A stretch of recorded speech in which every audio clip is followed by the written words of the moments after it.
Wonderful. Good night, Guy, and thanks for an awfully nice evening. Good night, darling. See you tomorrow? You haven't the slightest chance of avoiding it.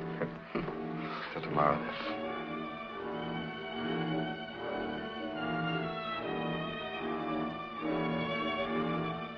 Right?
Oh, did I awaken you, darling? I meant to be very quiet. Too quiet, my dear. Such overplaying of wifeless solicitude might easily be misunderstood. If you're hinting that I was sneaking in... It doesn't matter. Nothing matters anymore. The time has come when words fail to have meaning, when only what one feels is important. I'm going to kill you, Ruth. I have to. No, no!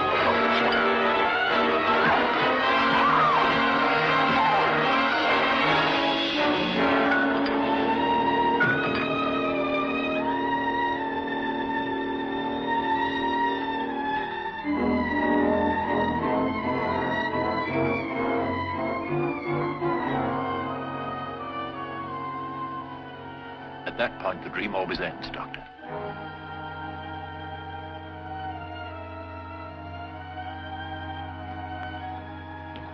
How often have you had these dreams, Mr. Bennett? Oh, 5 or 6 times. Every night for the past week, in fact. Have you mentioned them to anyone? To your wife in particular? A recurrent dream in which I brutally beat my wife with a perfume bottle is hardly a cheerful topic for the breakfast table. Hardly. Are they always the same? Always. What is your profession, may I ask? I'm a writer. Of the better type of fiction, I hope. Well, isn't it entirely possible that this dream, as you call it, is merely the subconscious development of another story plot? I rarely, if ever, dwell on the macabre, Dr. Redmond. Mr. Bennett, I'm going to ask you some personal questions. Now, you understand, of course, that anything said here will be treated in the strictest confidence. Well, I don't know. Miss Kramer's entirely trustworthy. She's been with me 4 years, so I should know. Very well, Doctor. I'll do my best. Well, first, how is your health? Physically, I'm quite fit. Mentally? Mentally, I'm frightened to death. Doctor, Do you think it possible that I might slip my cable some night and... Actually murder your wife? Yes. It's possible. Fortunately, you've had the good sense to take the matter in hand in time. Now tell me, are you unduly worried about anything? I'm worried about this dream. I suppose you'd call it a fear dream. There's no such thing as a fear dream, Mr. Bennett. There are only wish dreams. Are you telling me that I wish to kill my wife? Well, not consciously, perhaps. But your subconscious mind could be entertaining such a thought. Nonsense. I love my wife. Perhaps. And all men kill the thing they love. Some do it with a bitter look, some with a flattering word. Or a quart-sized perfume bottle? Less romantic, but just as practical. Your reasoning is quite as bad as your rendition of Wilde, Dr. Redmond. I resent them both equally. I apologize for the poetry, but not for my reasoning, Mr. Bennett. Does your wife return your affection? It is my honest conviction that she hates me thoroughly. Faithful? Is she? I wouldn't know. Perhaps you covet your wife's jewelry. Now, wouldn't I look fine walking about with $100,000 worth of jewelry adorning my person? You could convert that jewelry into cash if you happen to need money. Do you? Frankly, yes. However, I can always get an advance from my publisher. Anything else? Would you like to know the color of my father's hair? Or my favorite breakfast dish? Kippers, if that's any help. That's all for today, thanks. But I would like you back again on Thursday at 4. I suppose I can manage it. By the way, Mr. Bennett, do you occupy a bedroom with your wife? Now, look here, Doctor. I mention it merely as a precaution. Sleep in the guest room if you have one. You can make some excuse. I grasp your point. Yes, I think I can manage it. Good. See you on Thursday. Thank you. I must have a talk with his wife. Call her, please, and if she isn't in, leave word that it's imperative that I see her at once. Tonight, if possible. Yes, sir. I hope you didn't mind my little lie. About the 4 years? Well, if I'd said you'd been with me only 4 weeks, I'd have scared him off. Doesn't matter.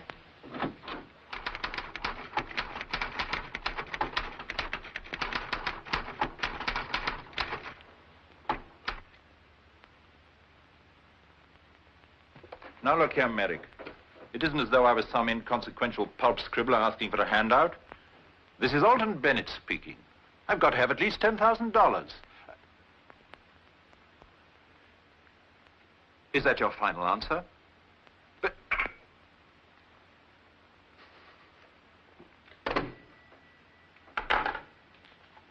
Nonsense, you've plenty of time. Oh, Lily, I really should be getting Oh, back. come in for a minute. All right. Oh, hello. Have a good day? Excellent. How about you, Baird? Any luck? Not bad, considering that we only got there in time for the last 2 races. Guy won $180 on a horse, simply because he liked the arch of his neck. That's me. Always the architect, thinking in terms of line. Sit down, Guy. Thanks. You arrived only in time for the last 2 races? Yes, we drove down to the beach property first. Again. Well, we thought it best to have another look at the building site. It was a wonderful day, really. Wasn't it, Guy? It certainly was. I hope you know what you're doing, my dear. I know exactly what I'm doing. I'm building a beach house for my husband. So he'll have a nice, quiet place to work. Really? I was under the impression that you were doing it to provide Mr. Baird with an architect's commission. Now, look here. Pay no attention to him, Guy. He's showing you his better side. After 4 drinks, he's really detestable. I'll be running along now, if you don't mind. Not at all. And, don't forget these. Beginning to look a little frayed, aren't they? What is the life expectancy of a set of blueprints, anyway? Sorry. Pick us up at 8, Guy. We're stopping by the Mallory's first for cocktails. All right. You're in excellent form tonight. I'm looking forward to a most enjoyable evening. I'm sorry to disappoint you, but I'm not going. You don't expect me to stay at home? Oh, no, my dear. I wouldn't dream of depriving you of the opportunity of making a vulgar display of yourself. Go ahead. Deck yourself out like some cheap little carnival biddy. You're so obvious. You hate my jewels because you can't have them. Stop encouraging Bayard. In what way? Well, you know I haven't the money to build this beach place. You've got to forget it. Oh, that. I thought you were going to say I had to stop seeing Guy.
Hello, Pumpkin.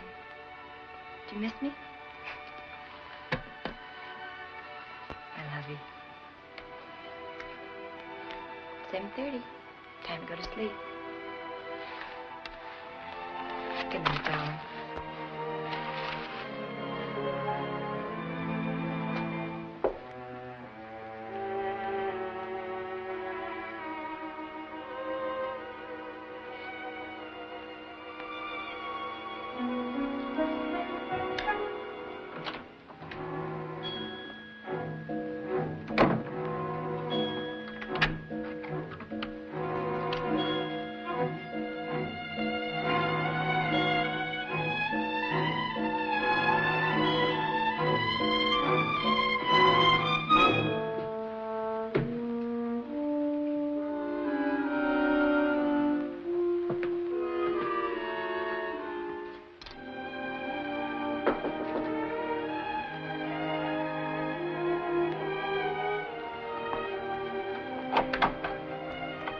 Hello, Carl. Hello, kitten. Come on in. Thanks. How are you tonight? Tired. Oh, maybe you don't feel like a show. My feelings have nothing to do with it. Dr. Redmond wants me back at the office at 9 o'clock for an interview. Again? What's the matter with that boss of yours? Doesn't he have a home? He hasn't much of one now. His wife is still in Santa Barbara. Why don't you take off your coat and relax while I fix us something to eat? Well, I won't have time to go out. You like chow mein? Like it? I invented it. Good. Turn on the radio or play a record or something. Thanks.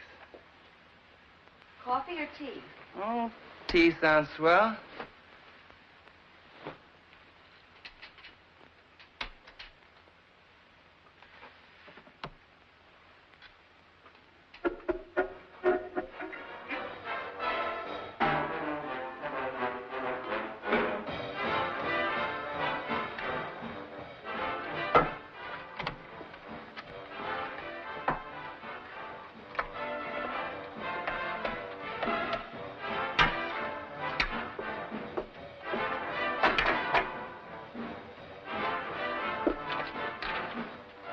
You know, a thing like this could grow on a fella. Music, home-cooked food.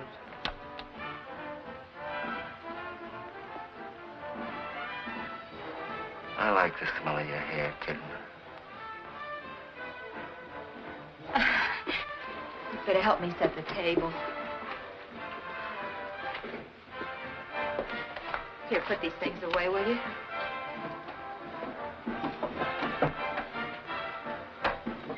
What gives with you? Meet any interesting crackpots today? Our clients are not crackpots. They're mental cases. Okay, mental cases. How many wives with guilty consciences did you interview? None. Today was husband's guilty conscience day. There was one in particular that was out of the ordinary. Yeah? He dreams every night that he beats his wife to death with a perfume bottle. Oh, I suppose that means he's suffering from a suppressed hatred of his mother-in-law or something. Dr. Redmond seems to think that he has his wife's jewels on his mind. Subconscious mind, that is. They're worth $100,000.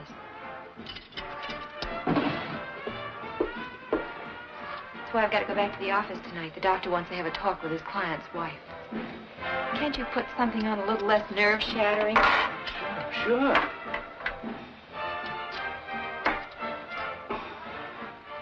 Anything new in the detective business today? A fellow came in to see me about framing his wife for a divorce action. You couldn't be such a heel. Why not? It's a legitimate racket. Racket is right. Next thing you know, you'll be stealing pennies from blind old ladies.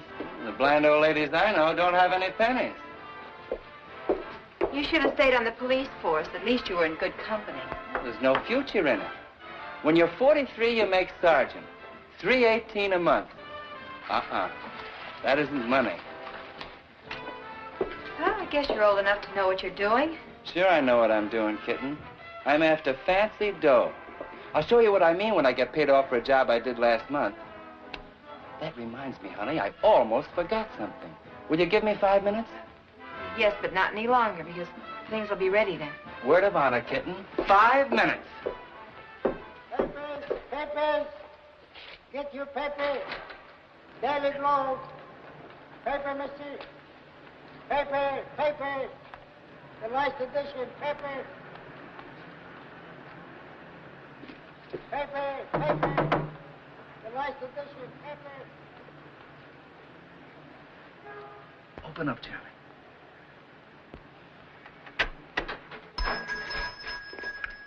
R69, doctor on your request. Make impressions of these quick, like Car Charlie. 61A, a 390, 636 Liberty Street, assaulting a woman. Car 12R, out to City Hall of Records. Car 14, what is your location now? I'll be back for the juice later. Car 135T, can you handle the call? Car 43, out to the station. Car 135T, Amsterdam and 63rd, traffic accident. Papers. Paper. Get your paper here, paper.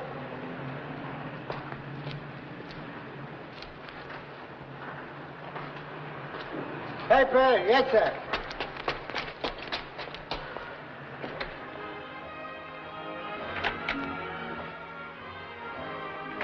How am I doing, kitten? Hold you up? You're just in time. The chow main's ready.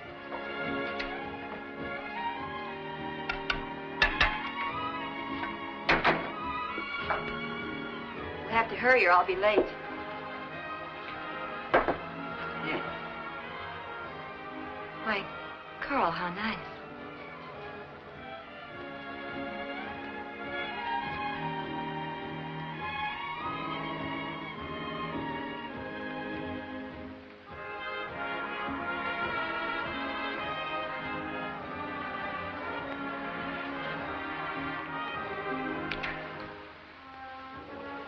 What's the matter? Don't you like me? It isn't that, Carl. I just want to make sure. I couldn't stand to be wrong a second time. Sure, kid. I understand.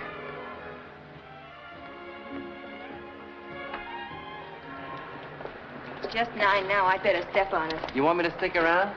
You'd better not. It'll be pretty late. Thanks for walking over with me. The pleasure's all mine, kitten.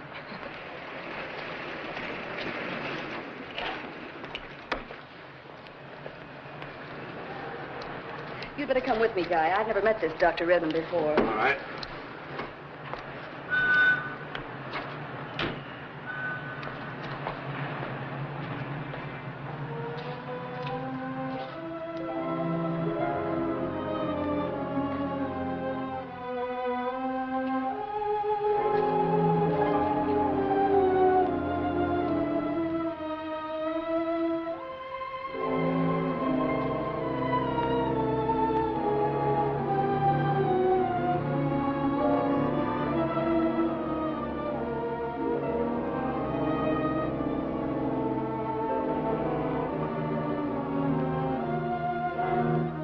Dr. Redmond. Good. See you on Thursday. Thank you, Miss Kramer. You may go. And put the Bennett folder back in the files, please. Yes, sir. Well, Mrs. Bennett, what do you make of it? Well, the whole thing's too ridiculous for words. Alton simply ate something that didn't agree with him and passed a bad night or two. I do the same thing occasionally. And do you dream of murdering your husband, Mrs. Bennett? Oh, often. Even when I'm not asleep. No, Dr. Redmond, I'm not afraid of my husband. There's nothing wrong with him that a good night's sleep and a royalty check won't cure. Believe me. Good night. Good night, Mrs. Bennett.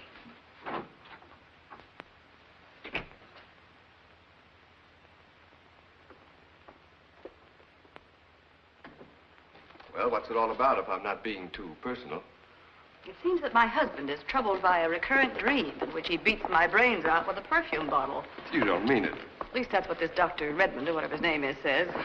Rather frightening, isn't it? I've heard of such things, but this is the first time I've ever... You don't think there's any truth in what that man says, do you? How would I know? Does he have any explanation for this dream your husband is having? Yes, something about Alton wanting my jewels. You mean they're real? Well, they're insured for $100,000. 100,000? Well, what do you know? And all the time I thought they were 5 and dime glitter. Just to make the lady look pretty. You make me feel like a corpse already. I'm sorry. I didn't mean to. Well, I have a feeling I'm going to drink much too much tonight.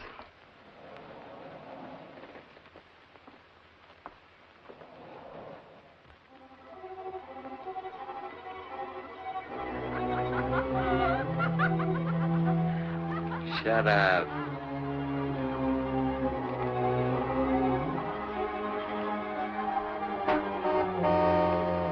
Quiet.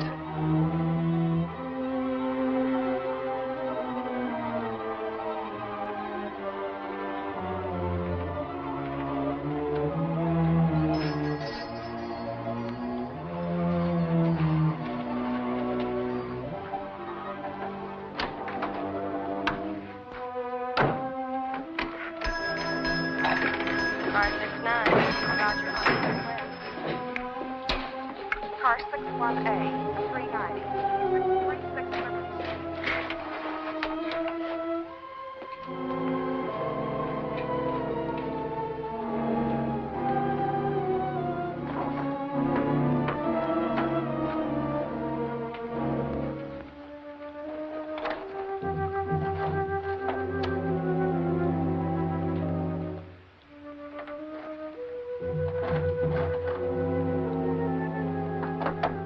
Nice haul, eh, Charlie?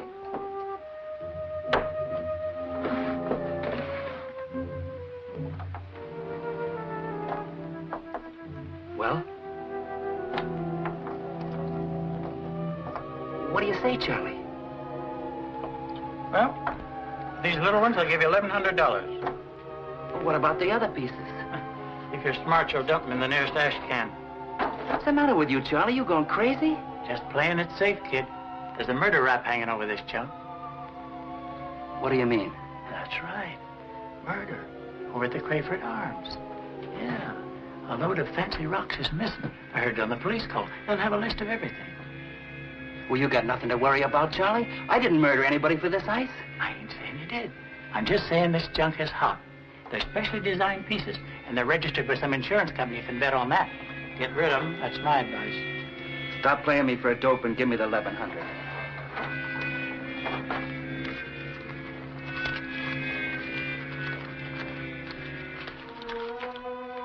Play it smart, like I said, fast. You're not talking to a cluck, Charlie. You're talking to a guy who knows all the angles. I got everything all planned out. Very, very carefully.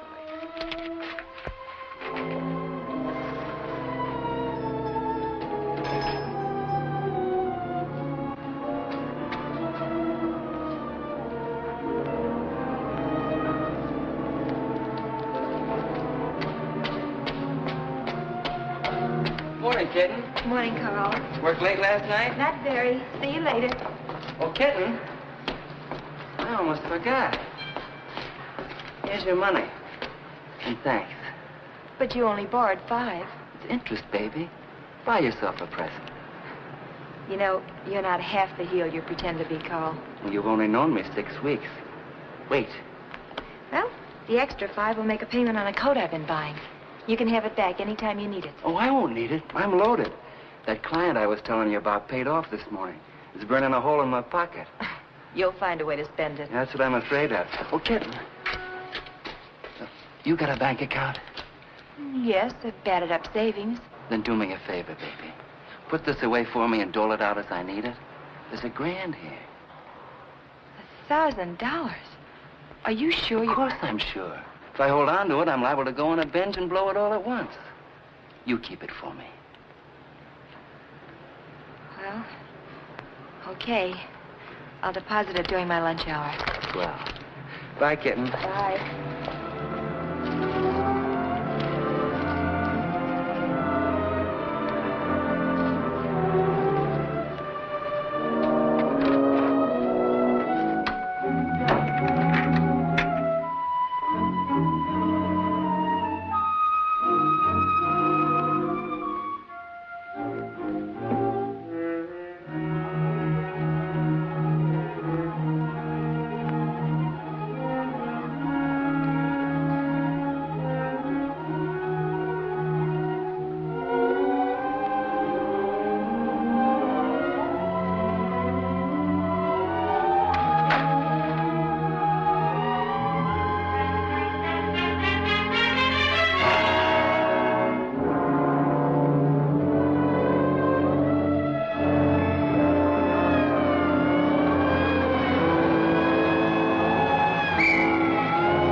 Like I say, if you'll stop using the car long enough, I can get the brakes fixed.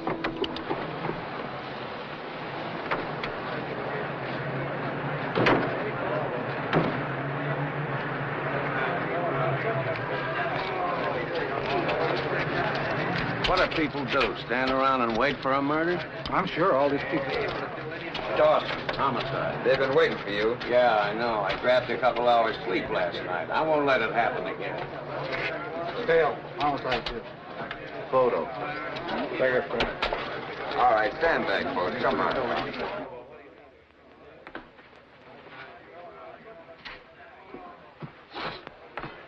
Dawson, homicide. Don't fool around with that. Let's get upstairs and get the bedroom stuff. Hey, now. No, sir. You can't come up here. You heard what the officer said. You all must stay downstairs. Why does everybody hear about these things before we do? Well, is this strictly an invitational affair? Or can anybody horn in? Where's Wilson? Here, Lieutenant. I was just locking the service door to keep anybody from leaving. Oh, are you sure everybody's here? We don't want to overlook anyone, do we? You're Alton Bennett, I take it. You take it correctly. I'm Lieutenant Dawson, Homicide Bureau. That does not excuse your bad manners. Kindly take off your hat and stop shouting. Sorry.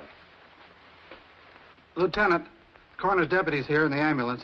Okay. Would you mind taking us upstairs, Mr. Bennett? All right.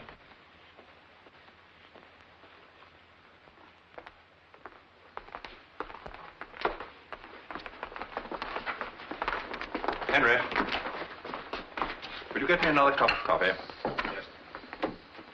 Come along, Coroner.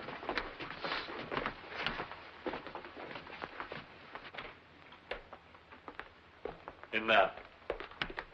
Stick here, Sergeant. Keep that mob outside.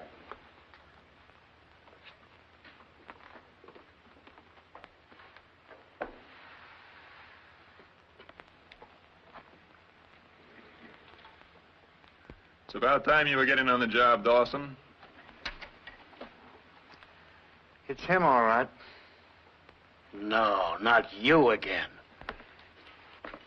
It so happens that my company holds a policy on the lady's jewels. Okay, Cooper. If there is a stick pin missing, you'll be notified through the proper channels. Now beat it. Your slip's showing. Okay, fellas, get to work. See if you can establish the time, Guard. $100,000 policy, Lieutenant. And the jewels are missing.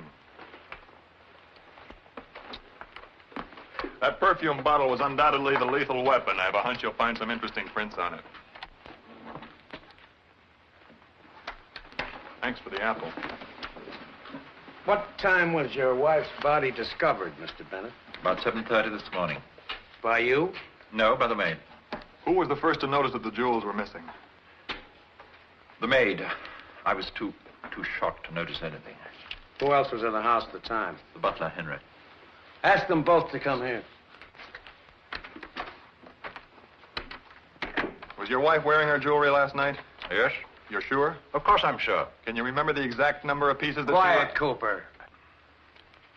Did you sleep in this room last night, Mr. Bennett? No, neither bed has been used, as you can see for yourself. Well, where did you sleep? In the guest room, down the hall. Did you see your wife come in? No. Did you hear her come in? No, I was sleeping too soundly.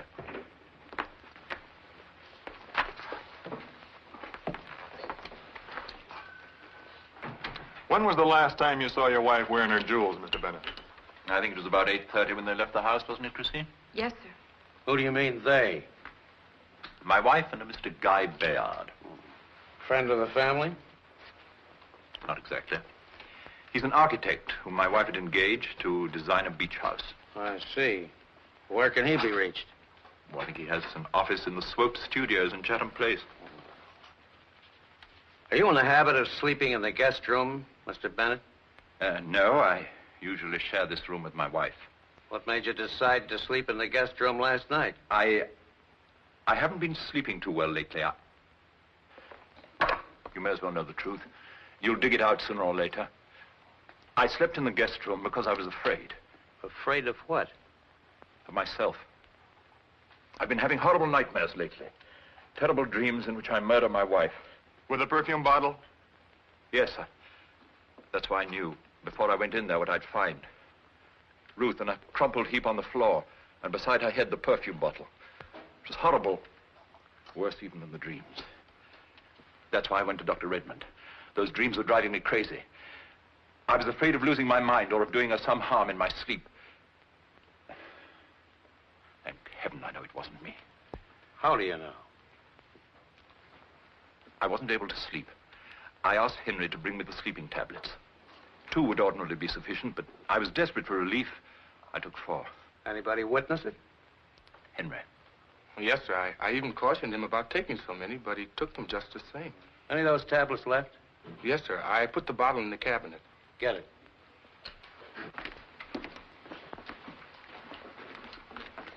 I'd say she's been dead about 6 hours, Lieutenant, which would place the time of the slaying around 2:30. There'll be an inquest, of course, Mr. Bennett. Naturally. There's not much to go on. Some prints on the perfume bottle other than Mrs. Bennett's. We'll check them downtown. You'll probably find they're mine. When I went in there this morning, I picked it up and looked at it. I started to put it on the dressing table, and in my nervousness, it hit the edge of the table and slipped from my grasp. Wait outside.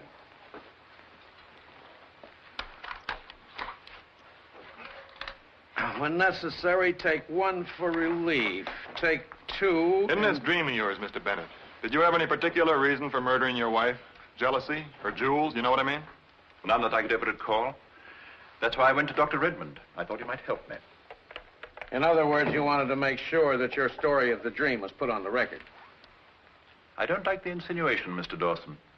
I went to Dr. Redmond, a psychiatrist, for help.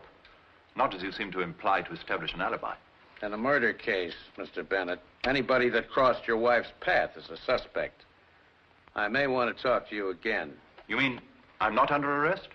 Not yet. But until these tablets have been analyzed, I wouldn't leave town if I were you.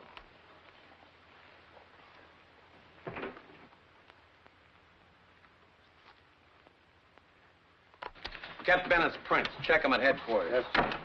Cover the maid and the butler, too. What have you got to say, Lieutenant? Is Bennett guilty?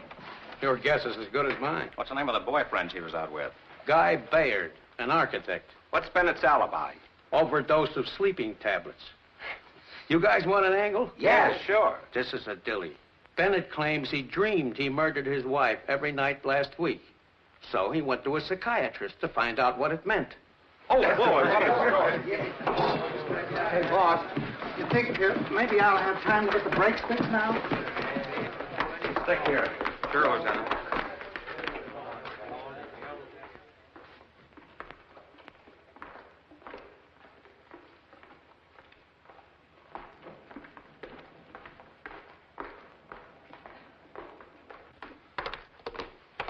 That says private.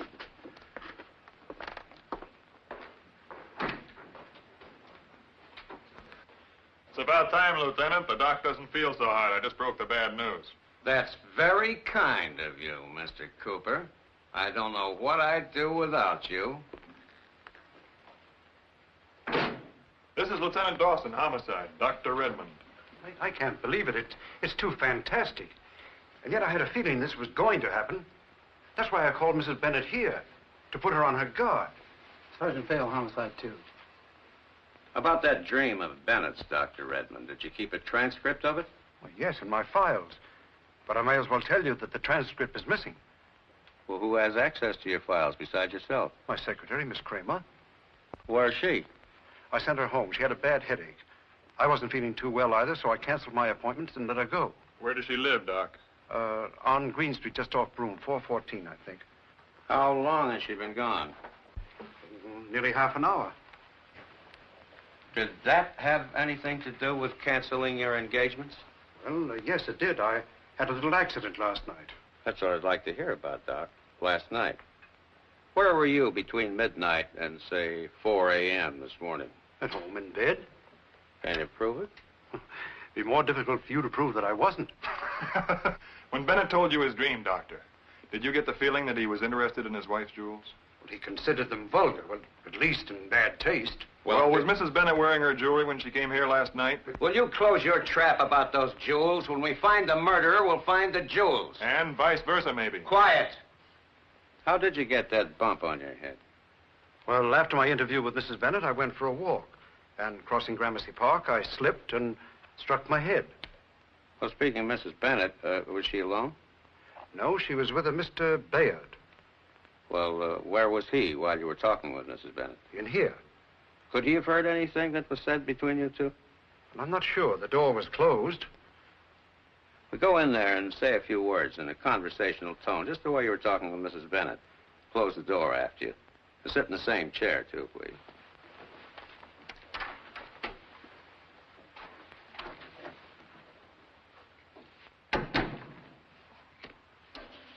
Now, all kidding aside, Cooper, who tipped you off? It's like I told you, Bill, I had your desk wired. If I ever find a leak in my office, somebody's gonna lose their job. Well, don't look at me. Now, don't get your ulcers in an uproar, Bill. The desk clerk at the Crayford Arms is a friend of mine. He tipped me off the moment the call went through. Until this dream period is over, Mrs. Bennett, I advise you not to antagonize your husband. I'm afraid you don't realize how serious his condition is. You hear me? We heard you all right, every word. Okay, Doc, that takes care of you for a while. Now, about this secretary of yours. How long has she worked for you? 4 weeks. What kind of references did she have? Excellent. Still got them? I think so. Yes. Here they are.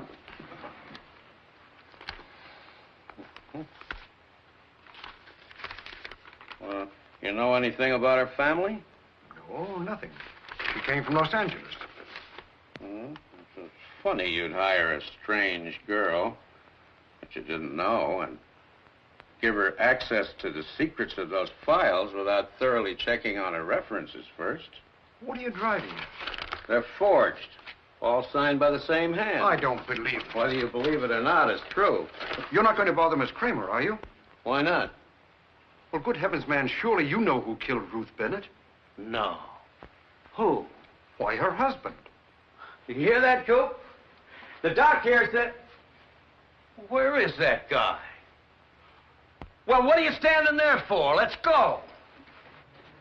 Hey, Bill, read all about it.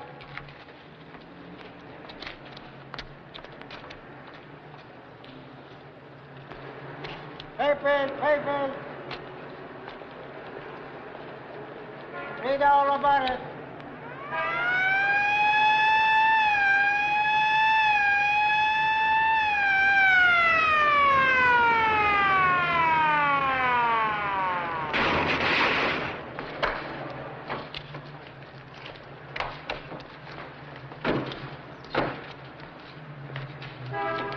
what I mean? We're just lucky, that's all.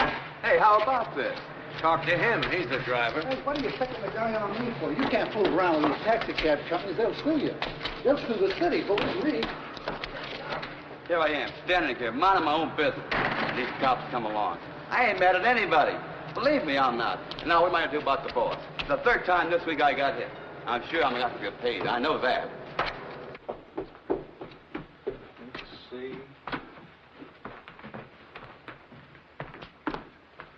2B. Hey, C3.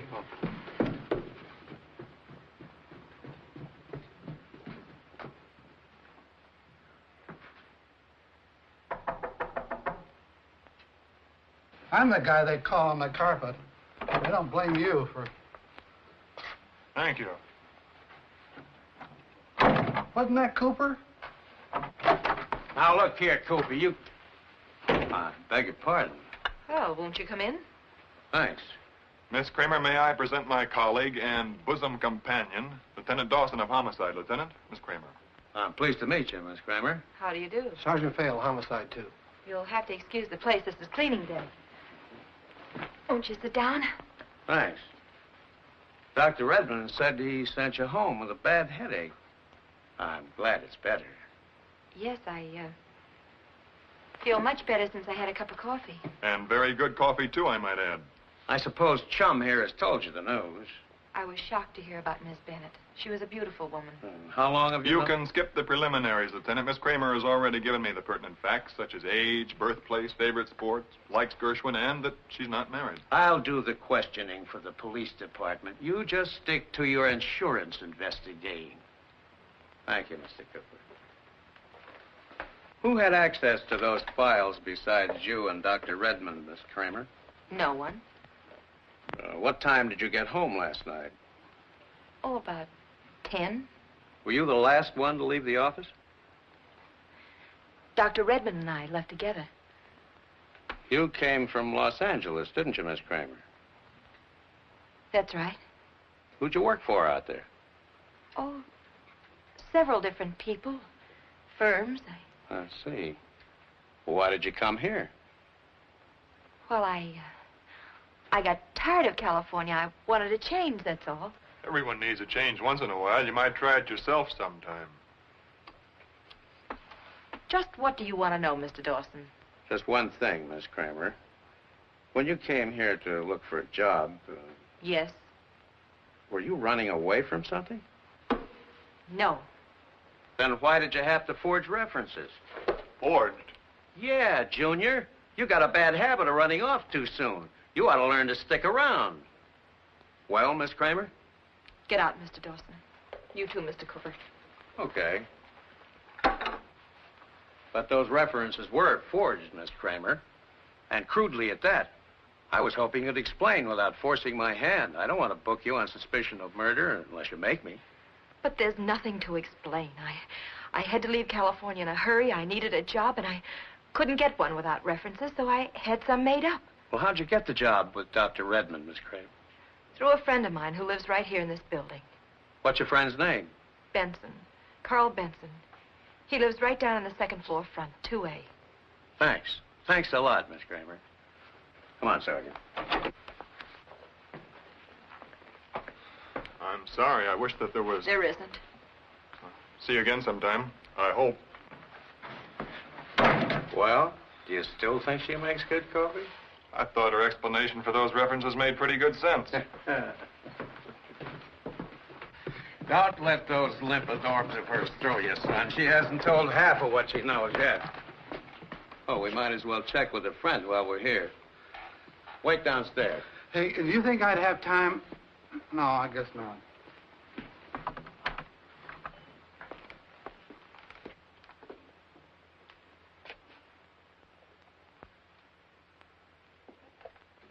You Carl Benson? Yeah. I'm Lieutenant Dawson, homicide. This is Joe Cooper, investigator for underwriter's casualty. Well, glad to know you, Lieutenant. You too, Cooper. How are you? Sit down. Grab a chair. Here. Thanks. You mind if I finish shaving? Go ahead. What can I do for you fellas, if anything? You know the Kramer girl upstairs? Sure. Nice kid. Not too bright, maybe, but a very sweet personality. Why? Know anything about her background? Well, not much. She moved in here about 6 weeks ago. You ever hear her say anything about serving time? Nah, she's straight. What's the matter? Oh, nothing. I was just thinking about some water. What do you use for a... Oh, I got it. Here, let me fill it up for you. No, never mind. I don't like that faucet water. You writing a bond or something on her, Cooper? No, I'm working on the Bennett case. Maybe you heard about it. Oh, yeah. I was just reading about it in the paper. The Bennett dame got knocked off. Yeah, that's right. I get it. Your company holds a policy on the missing ice? Yeah. Say, in case you didn't know it, this thing's stopped up. It's probably empty. I'd never touch it myself. No, there's water in it, all right. It's full right up to here. Here, let me pour you a real drink. Now, skip it. How do you figure the kid upstairs in this? You got her a job with Dr. Redmond, didn't you? Yeah, that's right. I heard about the opening and took her up. For a slight commission. Any idea who fixed up her references? No. Why? They were phony. Phony? How do you like that? Say, you don't think the kid's mixed up in the murder, do you? Well, she had access to the files, and she knew about the dream. She and Bennett and Redmond. And Baird. Don't overlook him. Say, maybe you got something. Maybe that's the way to lay your dough. Straight across the board on Baird, the dame's boyfriend. Look, if I get a lead on this case and help break it, will underwriter's casualty pay off? You? Yeah, sure. I used to be on the force. I'm in business for myself now, in a small way, private investigations. Ask him. How about it? Oh, I'm in no position to commit the company, but I suppose they'd pay up to 10% on $100,000, the insured value of the jewelry. Well, who can laugh at 10 grand? This is where I go to work. I'm sure glad you fellas dropped in. Always glad to talk shop with some of the boys. I'll be seeing you. Yeah. So long. So long, then. So long, Cooper. Drop in anytime.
Hello, kitten. Heard you vacuum. How come you're home today? Dr. Redmond wasn't feeling very well. He canceled all of his appointments and gave me the day off. May I come in? You don't mind if I go on with my work? No. Go right ahead. They didn't try to push you around, did they? Who? Those dicks. Did they talk to you, too? Yeah, they tried to pump me, as if I'd put out anything. I told them you were a straight kid. Well, there's nothing else you could say under the circumstances, is there? Well, I wouldn't have anyway, kitten. Not for all the tea in China. Thanks, that makes us even. Because I didn't tell them that you furnished me with the forged references either.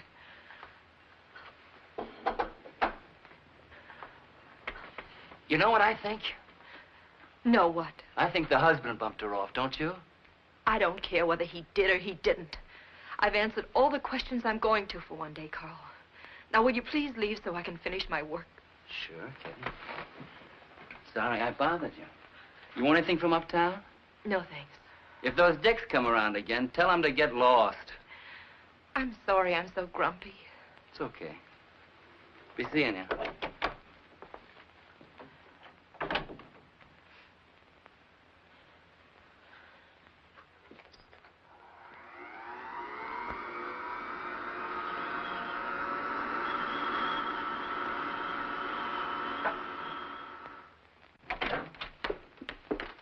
Hey, Bill. You'd like to take a look at these? What do you got? Photostatic copies of the Bennett woman's jewelry taken from the insurance policy. I've had copies distributed to all the pawn shops, and if just one piece of that turns up, we're set. You mean to tell me a woman wore all that junk on her at one time? Well, it's disgusting, but true. I got Bayard inside. Let's hear his story.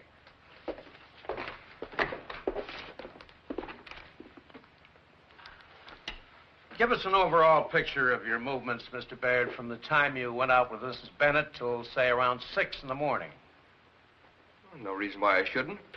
I called for the Bennetts around 8:20 and learned from Mrs. Bennett that her husband wasn't going. I'd gathered they'd had words over it. Anyway, we went to the Mallory's for cocktails, and Mrs. Bennett asked me to go along with her to Dr. Redmond's office. She had been in gay spirits until after we left there, but then she became moody and wanted to drink. Well, did you hear what Dr. Redmond said to Mrs. Bennett? Enough to know they were discussing a husband. It wasn't until after we left that she told me about the dream business. I might add, she seemed rather frightened. Well, where'd you go then? Back to the Mallory's, but Ruth thought it was dull and got up a party to go night clubbing. We went to the Blue Heron. Go on. Well, Mrs. Bennett got kind of high and made such a scene that the management asked us to leave. Now, look here, Bayard. Just a minute, Mr. Bennett. Go on. I don't drive myself, so I put her in a cab and took her home. However, she kept arguing until she got me worked up to the point where, well, frankly, I could have cheerfully throttled her. When we got to her apartment house, I think it was around 2 o'clock, I told the driver to wait and took her in. She had a little trouble finding her key and wouldn't let me help her. Finally, she found it, and I opened the door.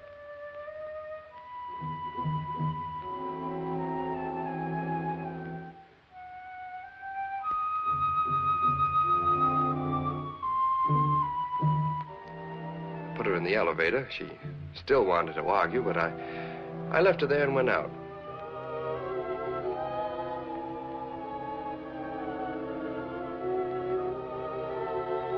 I got in the cab and drove away.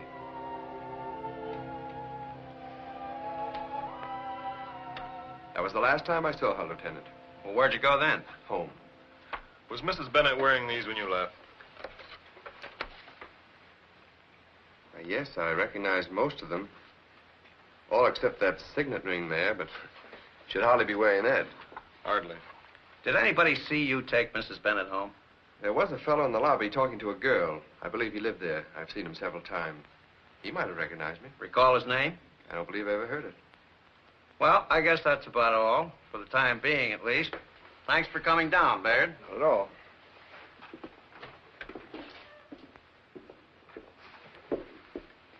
He's lying about Ruth. I've never known her drink to excess. Well, you could check his story at the Blue Heron easy enough. I shall. And if Guy Bayard is lying, he shall answer to me, not to the police.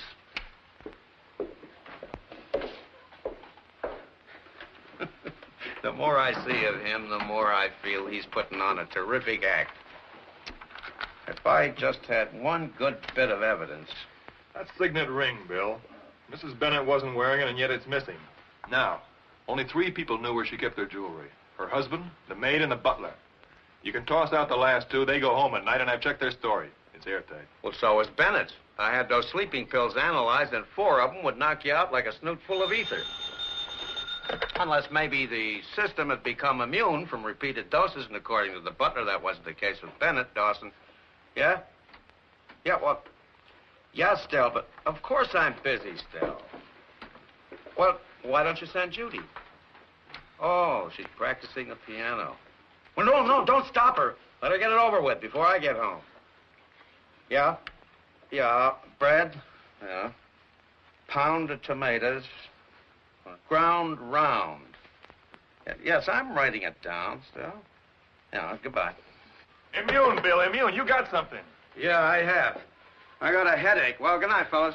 Good night, boss. I'm going home. Ground, round, tomatoes. Bill, come over to the police dispensary with me first. I got an idea. Ah, it's too late for ideas, son. I want to get a good night's sleep. It'll only take a minute now. Come on. Yeah. Yeah, Stell. Well, sure, but just ground round. Well, yeah, I thought it was something round. Well, sure, I wrote it down, Stell, but... Okay, be home right away. Look, Doc, this catalytic agent business is all very interesting. But if you don't mind, forget it a minute. Now, what we want to know is this. Could Bennett have taken anything before he took the sleeping pills to counteract their effect? Say, that's a very interesting point you bring up. Now, will you step on it, Doc, please? You know, the butcher shop's closed at 6 o'clock. How many sleeping tablets did Bennett take? He took 4. Mm-hmm. Yes, if he had taken 2 Benzedrine tablets, 5 milligrams each, before taking the sleeping tablets wouldn't have had any effect on him whatsoever. Well, then Bennett's our man. The doc here has just busted his alibi wide open. Yeah, but did you ever hear of this stunt being pulled before? No, but I'm sure it's possible. Have you got any of these Benzedrine tablets handy, Doc? Oh, sure, we have some of them. Well, then let's try it on me. I don't mind being a guinea pig. Where are they, Doc? Oh, I got them right here, but I got to make out a prescription, Here we are. There, 2 Benzedrine.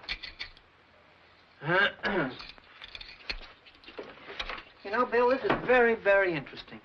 In all the years that I've been in the dispensary, I don't remember a case like this coming up. Do you? Yeah, it'd be very interesting if I got home without the groceries. Now, where are those sleeping pills that you analyzed for Bill? Oh, I got them right here. Let's see. Yeah, Exhibit 22C. Can I have 4 of them? Oh, well, okay, Bill? Well, yeah, give him anything he wants. All right, there you are. 4. Will you join me, Lieutenant? I don't mind if I do. If they're on the house. Sure. But you can skip the Benzedrine. I want to get a good night's sleep.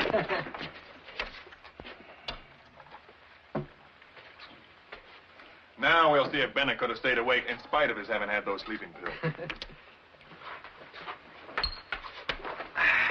Now, if you fellas will excuse me, I'll go home and get a good night's sleep. What are you doing here? Oh, there's a pawn shop on Green Street that reports picking up a piece of the Bennett jewels. There. I thought I'd tell you. You thought? Well, what are you waiting for? Let's go. Thanks a lot, Doc. We'll let you know how this makes out. Right. See you later. It's one of Mrs. Bennett's, all right. The family crest ring. What name did she give? Jane Smith. But that doesn't mean anything. That's a popular name in a pawn shop. Ever see her before? No, but I got an idea she lives in the neighborhood. She was carrying a black and white striped jacket and a black skirt on the cleaner's hanger. That's an idea, son. We'll search every cleaning establishment in the neighborhood.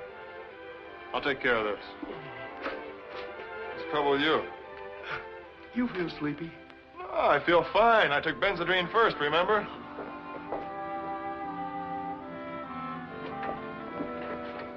No, I'm sorry, but we haven't had a black and white sports jacket lately. Why don't you take your friend home and let him sleep it off? It's a good idea, ma'am. Come on, Father. Curfew's ringing. Sort of a black and white sport outfit. Black and white sport outfit. Yes, I remember that. Yes, it went out this afternoon. Very nice young lady. Bill, do you hear that? Have you got the lady's name and address? Let's see. Yes, Kramer is the name. She lives up the street in the brownstone, second from the corner. What did I tell you, kid? An inside job. Huh? Come on.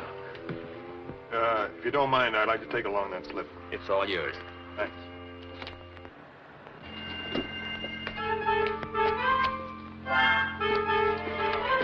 Hey, fellas, come and get him. Take him home and put him to bed. Let him sleep it off. He's going to be hopping mad. He missed his dinner. He's going to be hopping mad he missed the Kramer girl. I'll phone the old buzzer tomorrow. Phil, tell him, don't let him out of your sight. Sure, Sergeant. I never knew the boss to take a drink. I don't get it. Come on, Lieutenant, let's go.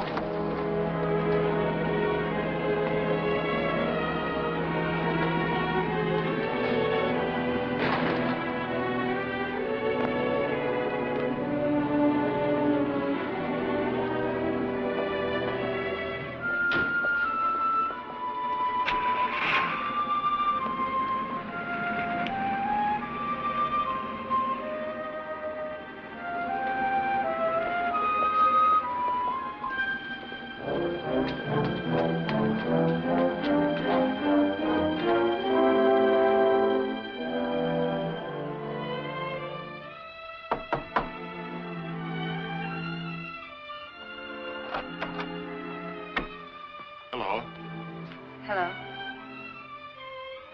May I come in? I guess so. Thanks.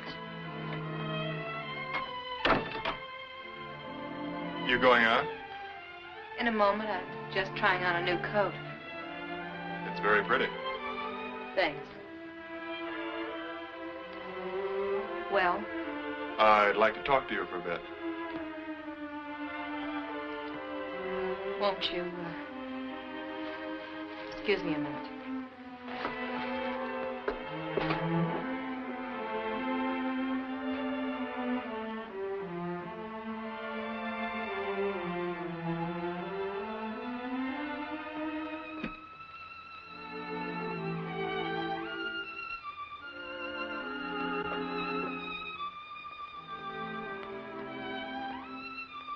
What do you think? She's lovely. You know, there's a look about the eyes that... She's my, well, I was going to say she's my baby, but she's quite a young lady now. 3 years old. You're very lucky. I think I am. Where's she now? In California with my mother. I'm going to bring her here as soon as I can afford to. Well, Mr. Cooper, what is it you wanted to talk to me about? Lots of things, including the Bennett case. But why don't we gab over a plate of spaghetti? I know a nice, quiet little Italian place right near here. Who doesn't? How about it? All right.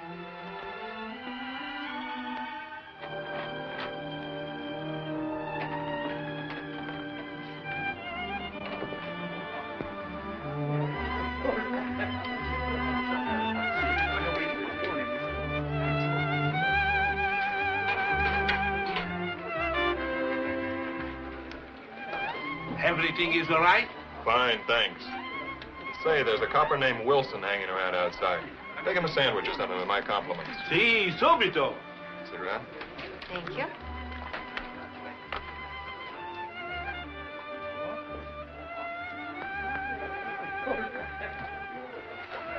The boys at the Homicide Bureau are really beginning to take you seriously. What about you? Well, I was wondering if I wasn't taking you too seriously myself. You said you weren't married, and so I... You didn't bring me here to ask me about that, did you? No, not altogether. I wanted you to straighten me out on a few things. For instance? This, for instance. Did you ever see it before? Why, that's a ring I found in my apartment. Where did you get it? From the pawnbroker. He notified the police department the moment it turned up. You mean? To recoin an old bromide, it's part of the missing Bennett loot. Oh. When did you find it? This afternoon when I was cleaning my apartment. I showed it to the landlady, but she didn't know who it belonged to. I asked Carl, and he said it was worth $8 or $10, so... So? Well, I only owed $8 more in this coat I'm wearing, and... You believe me, don't you? Yes, I believe you, but the question is, will Dawson? He's a tough nut to crack once he gets his mind set. And he has his mind set on me? Well, he thinks you're mixed up in it somewhere. Mrs. Bennett's murder? Oh, that doesn't mean a great deal. Dawson suspects everybody until he finds the guilty party. Now, who was in the apartment today besides you, Dawson, and myself? Carl. Carl Benson, the fellow I told you about. And who else? Mr. Bennett. Oh? What was he doing there? Well, from what I could gather, he was checking up on his wife's movements the night she was murdered. Were they there before or after you found the ring? Before, I think. You sure? Yes, I'm sure. Good. You know, we better be going if we want to catch that second show.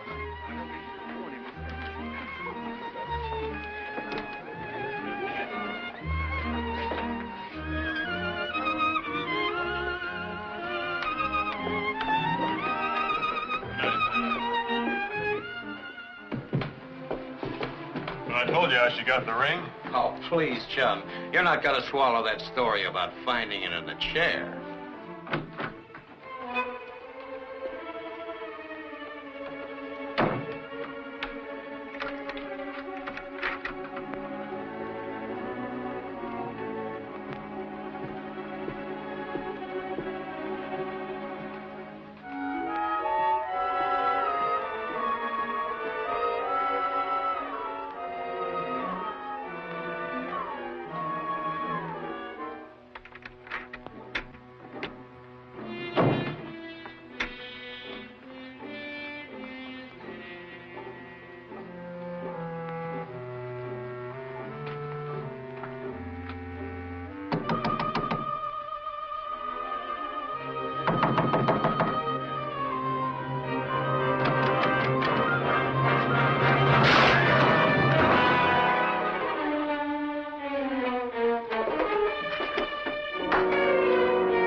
Hello, Benson.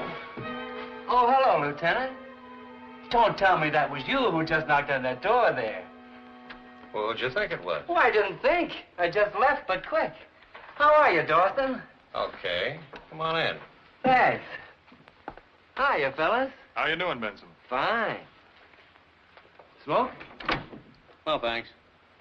What were you looking for? Anything in particular? No, just snooping. Find anything interesting? Well, underwriter's casualty might just as well fork over that 10 grand right now. You mean you found a lead? The dame showed me a gold signet ring. Said she found it in the overstuff there. Oh, what about it? Oh, it's part of the Bennett jewelry. I recognized it. From the description in the papers. Why didn't you notify us? I was hoping to find the rest of it first. I waited till she went to work and then came up here. Well, we know about the ring. It was reported from the pawn shop where she hocked it. Oh, well, then she's our girl, all right. Take a look at this bank book. Miss Kramer. All right, she has a bank book. What's so strange about it? Deposit of $1,000 made yesterday. That's what's so strange about it. Where'd you get that? In the desk there. And you tell me she couldn't make a payment of $8 on a coat? It doesn't add up, does it? Why, with this bank book and the ring, we can throw the works at her. Fix the room up, boys. Where are you going? To pick up the Kramer girl, of course. Come on. Okay, boys. Load up. I gotta fix this lock.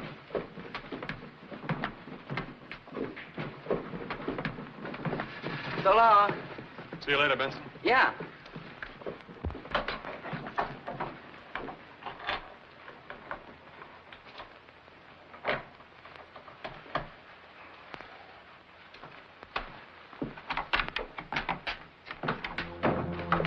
Why don't you come along, Benson? This is your show, you know. Well, thanks, Lieutenant, but I've got something to attend to first. Okay, but you better hurry up. You might miss the fun. Don't worry, I wouldn't miss this. Not for $10,000, I wouldn't. I see what you mean. So long. So long. Come in and close the door, Benson.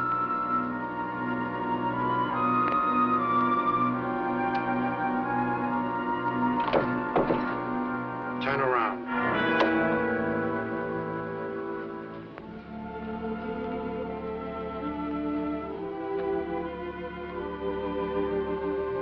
So you did remember me, Doc. I was wondering if you'd tie me up with the Kramer kid and those references. Took me a little time, but I remembered. You can turn around now. And you can put that gun away. You're not going to shoot anybody. That depends, Benson. You know what I want. You don't think I'd be sap enough to bring the junk here, do you? Then get moving and take me to it. Put that away and sit down. You and I are going to talk business. I'll make you a proposition. And what makes you think I'll listen? Because you're that kind of a guy, Doc. Only you ain't really a doc. You're a phony. And what's more, you killed Mrs. Alden Bennett. Doc. That'd only make 2 murders with nothing to show for it. All right. I'm willing to trade. But first, I'd like to know how you found out about the Bennetts and my intentions. It was kind of funny how it happened. I stole Bennett's dream from your files and started out to do the job myself. I didn't know you had the same idea. I was waiting for the Bennett dame to come home when I discovered that somebody else was tailing her. I didn't know it was you at first.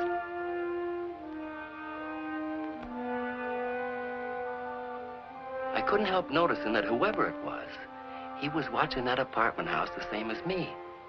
He came by a couple of times. And then when a taxi drove up, he walked down the street fast, like he didn't want to be caught there, and stopped by a lamppost near the corner.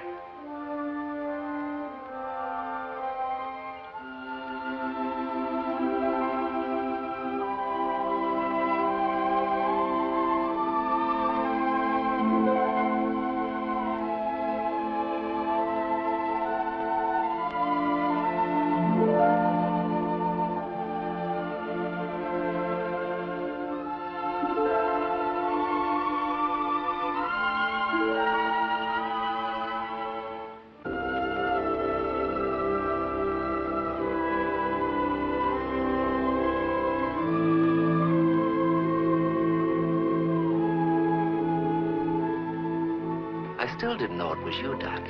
But I figured something was up when you started hot-footing it toward that pool hole on the corner. That was when it hit me that maybe somebody else had the same idea I had. So I followed you. And holy smoke, it was you, Doc. Well, it didn't take no great brain to figure out what you were up to. So I says to myself, take it easy, Benson. Let Doc do it. I knew you was phoning the Bennett woman. You wanted to get in the easy way.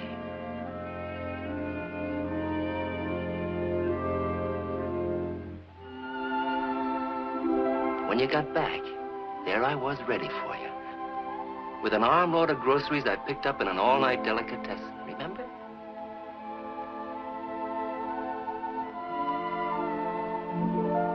You fell for it and held the door open for me.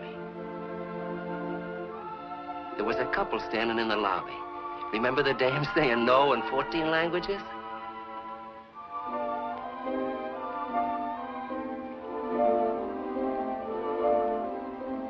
You were in there an awful long time, but I didn't mind waiting because I knew what you'd have when you came out.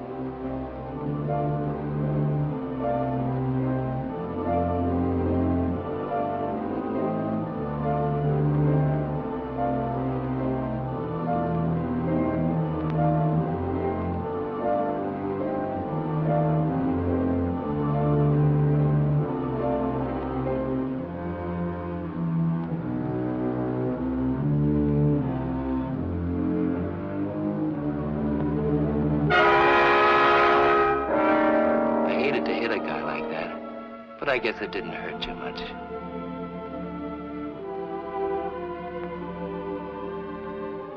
I looked in the briefcase, and sure enough, it was all there.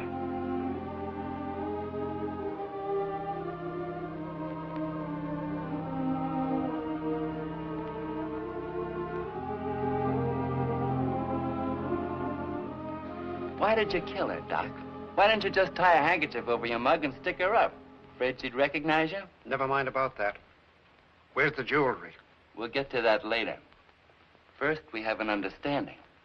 Do we or do we not stick together?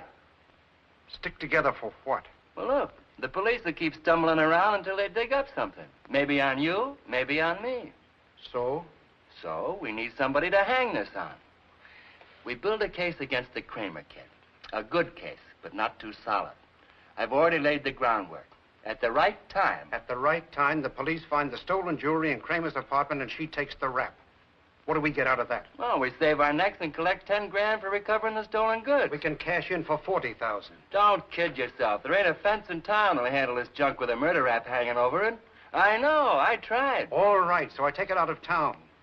What do you suppose I risked my neck for? Now, hold it, Doc. We play it my way, or we don't play. All right. What's the next step? Tonight, bring me those phony references I fixed up for the Kramer kid. It'll take more than forged references to pin this deal on her. I don't need them for that. I've got the Bennett jewels, remember? I want those references for myself. Now, get out. I've got important business to attend to. Tonight, Doc. About 9. All right. I'll be here at 9.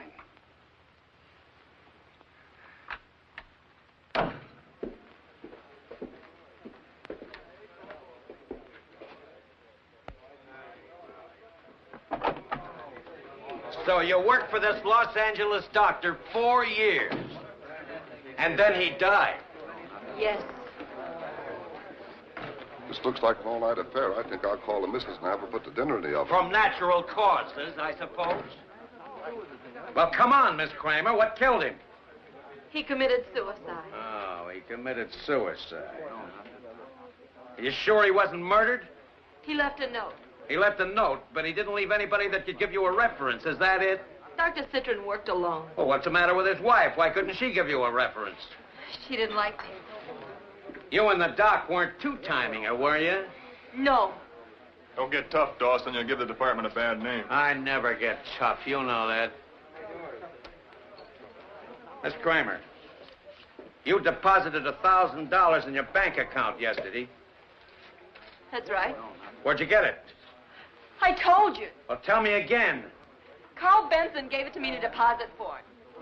Well, what do you say to that, Benson? Carl. Well, Benson? Well, I appreciate the compliment, kitten, but I never had $1,000 at one time in my life. Carl, this is no joking matter. Well, I'm not joking, kitten. You gotta think up a better one than that. Miss Kramer, I'll give you one more chance to change your story. Where did you get the money? I told you. He gave it to me yesterday morning. He said he was afraid to keep it, that he might spend it all at once. Carl, you know that's the truth. Look, fellas, I've known this kid only 6 weeks. Now, I ask you, I'm dumb, sure, but do you think I'd be dopey enough to trust her with $1,000 if I had it? Carl, you don't know what you're doing to me. These men think I'm mixed up in the Bennett murder. That $1,000, that money. Please tell them you gave it to me. I'm sorry, kitten. If you'd tipped me off in time, I'd have cooked up a story for you. But hitting me cold like this, what else can I do but tell the truth? Why, you... You take over, Wilson.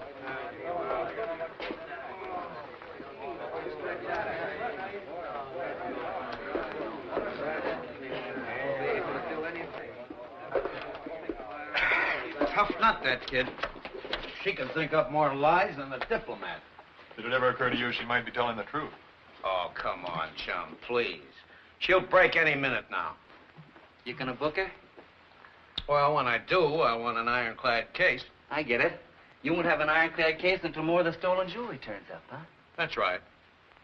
I wish we'd done a better job on an apartment of hers. Why, she could have an elephant hidden there.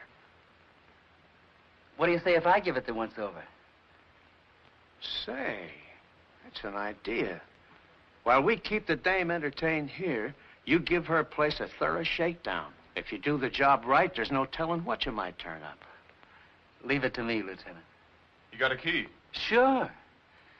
I still got a skeleton I packed when I was on the force. We'll get going. We'll wait here till we hear from you. And if you find anything, we'll be right over. Right. Hey, did you sign those papers yet? What papers? Why, those. Here's a pen. Oh. Let's see. Yeah, that's right there. Where the cross is, right? All right. Uh-huh. Right there. And there. No, not there. That's where I sign, right there. All right. One more. One more right there. Huh? Thank you. Hey, what is that? It's the requisition for the brakes, huh? Oh.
me, Benson. Tie him up in the handkerchief and hand him to me. Don't be a fool, Doc. This drunk will land you in the chair. I mean business. Hand them to me.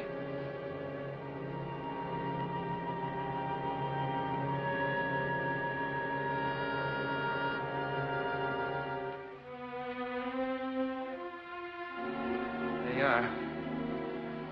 Now, get in that closet. Close the door.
Even money? Dawson speaking. Yes? You did? Good boy, Benson. I had a feeling you'd find something.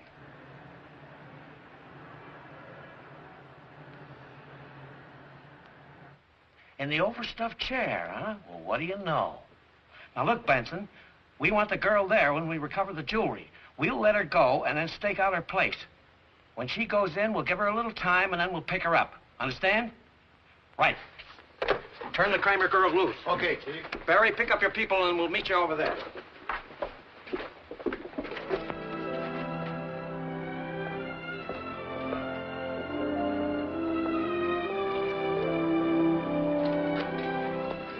Oh, good evening, miss.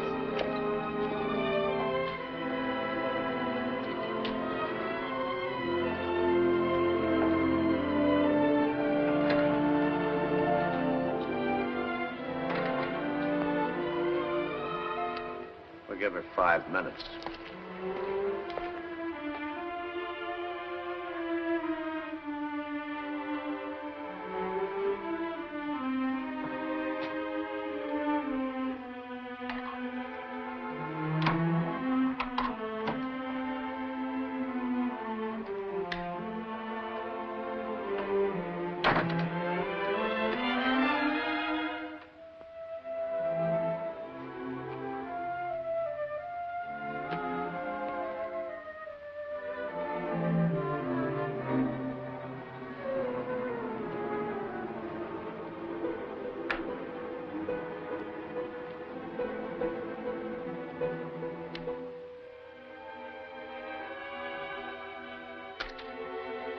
Hello, honey.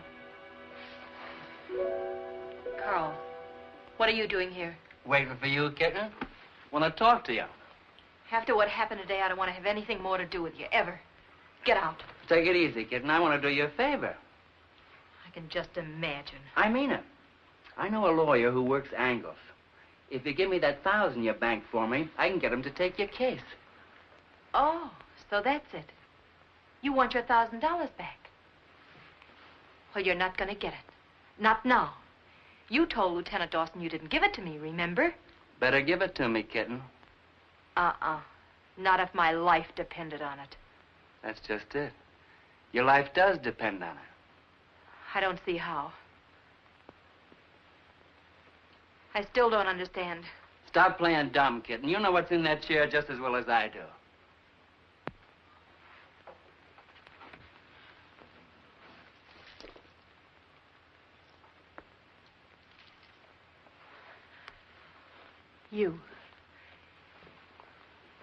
You murdered Mrs. Bennett. You killed her. The sparklers will be found in your possession, kitten. You'll have a hard time explaining that. Don't you come near me. It all ties together now.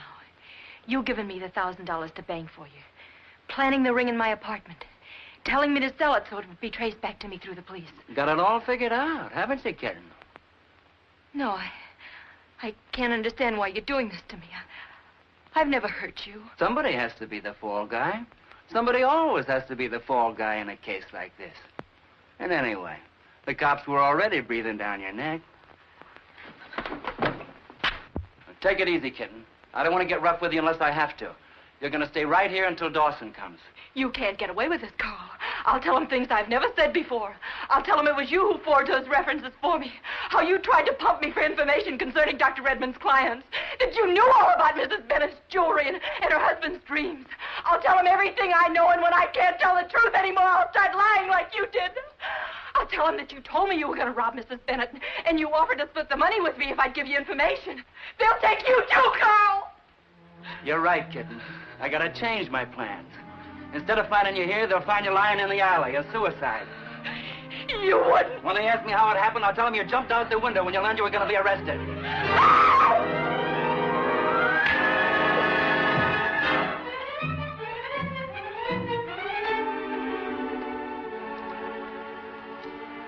All right, boys, let's go. Coop, you cover the fire escape with Phil. You fellas come up with me.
Stop it, you little fool. Behave yourself.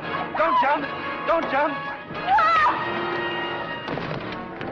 What'd you do that for? That's all I could do to stop her. The crazy little fool wanted to kill herself. Let's take her downstairs.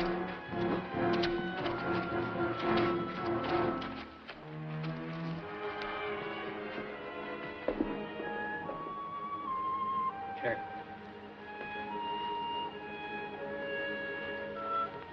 Check. There, have some more water.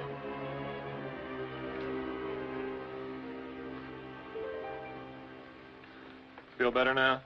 Yes, thank you. Too bad, kitten. I'm sorry. Really sorry. Take it easy, kid. Is everything here? Yeah, everything except the diamonds that Charlie bought. Charlie? Who's Charlie? The key maker downstairs. We've been watching him a long time. This afternoon, we picked him up. Only 6 weeks in town and she locates a fence. Brother. Oh, no. Charlie didn't buy them from Miss Kramer. No? Then who? Sergeant, get Baird. Mr. Baird, please. Mr. Baird, did you ever see this man before? Yes, he's the same man I saw loitering near the entrance to Mrs. Bennett's apartment building the night I brought her home. Thanks. That's all. Hey, wait a minute. What's going on here? Thale, bring in Mr. Boyd and Miss Lake. No. Mr. Boyd, Miss Lake, please. Miss Lake, Mr. Boyd, did you ever see this man before? Why, yes. You showed us his picture in that lineup of policemen who'd been dropped from the force. Of course. He's the man who came in the Crayford Arms lobby with a bundle of groceries. I'm positive. He dropped a package and I picked it up for him. Okay, so I was there. I was following the Bennett dame for Doc Redman. That's a lie. It's true. I swear it is. That's right, Benson. Keep on and you'll lie yourself right into the chair. You're under arrest. Under arrest? For what? For breaking the health and sanitation laws. You got a nasty habit of sticking gum in public places. Stop clowning, Lieutenant. What's the charge? Why, you poor, dumb fool. Murder. Murder? No. No, I didn't kill the Bennett dame. It was Doc Redmond who killed him. Let me go, I can prove it. The Doc's your man. The Doc.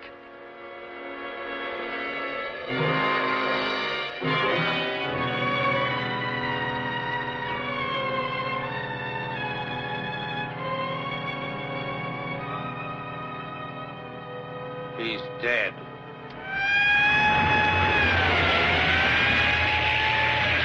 Yep. I've never known a congenital wise guy yet that didn't outsmart himself. They always bear down too hard. Now, you take that ring, for instance. Well, the minute it showed up, I knew it was a plant. And who else but Benson? If you'll stop patting yourself on the back 2 seconds, I'll tell you something. We're going to have new brakes tomorrow. Oh, yeah? Say, that's fine. Do you think these will hold out till tomorrow? I had to give these up to get new ones. You never saw so much red tape. You mean now? This very moment? This car? They don't know, won't hurt them. Look, sweetheart, I don't want to appear to be inquisitive or anything like that. But just how do you propose to stop this buggy? Oh, we'll worry about that when the time comes. How does it feel now? I feel like I've had Novocaine. You think you could eat something? I know a great big Italian restaurant on 3rd Avenue. Oh, time's come. Start worrying.